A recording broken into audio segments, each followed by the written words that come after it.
ท่านผู้ชมมื้อนี้ทีมงานสื่อมวลชนแขวงสารวันได้มาเคลื่อนไหวติดตามบรรยากาศของการหลินบุญปีใหม่ลาวอยู่ที่ตาดเลาะซึ่งนอกจากตาดเลาะแล้วก็ยังมีตาดหั่งตาดสูงซึ่งเป็นแหล่งท่องเที่ยวที่มีชื่อเสียงของแขวงสารวันสำหรับบรรยากาศของการหลินบุญปีใหม่จะเป็นอะไรเชิญท่านไปรับชมพร้อมๆกันบรรยากาศการเฉลิมฉลองบุญปีใหม่ลาวพ.ศ.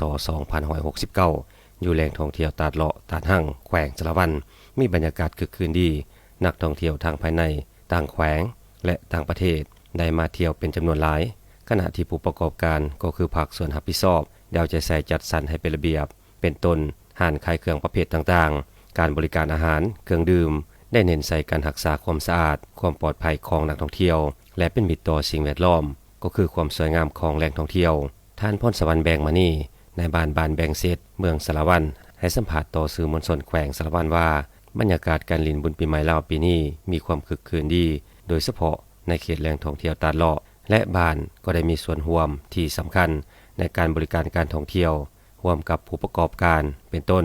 การบริการฝากรถเพื่อเป็นทุนในการพัฒนาบ้านแบบยืนยงและให้บริการในด้านอื่นๆทั้งได้มีการจัดสรรจุดวางขายสินค้าของชาวบ้านและจุดบริการต่างๆสิ่งอำนวยความสะดวกเป็นต้นห้องน้ำตู้บริการและติดตามรักษาความสงบปลอดภัยให้แก่นักท่องเที่ยวอย่างใกล้ชิดอีกหนึ่งกิจกรรมที่เด่น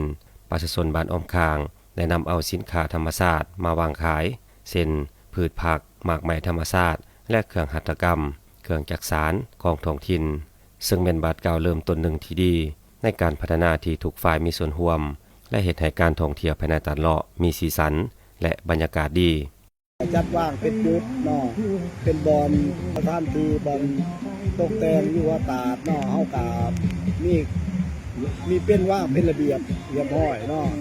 มีจุดพาก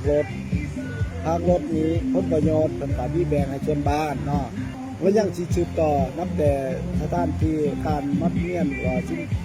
เศษเรือหรือว่าเป็นสถานที่การรักษาความสงบปลอดภัยกายพอดีเลยนะมื้อนี้กะมีหารมีหยังกะมวนคนกะหลายอาหารกะแซ่บเครื่องกะหลายงามแล้วกะบรรยากาศก็คือว่าดีเลยแหละแบบว่าให้อยากมาพักผ่อนแบบย้อนใจยังแบบได้เลยนะทุกคนแหล่งท่องเที่ยวตาดเลาะตาดหั่งแขวงสารวันเป็นสถานที่ท่องเที่ยวอีกแห่งหนึ่งที่มีความสวยงามทางด้านธรรมชาติและมีชื่อเสียงอันดับหนึ่งของแขวงสารวันเป็นที่นิยมชมชอบที่หลายคนควรสัมผัสมาเที่ยวชมในทุกๆปี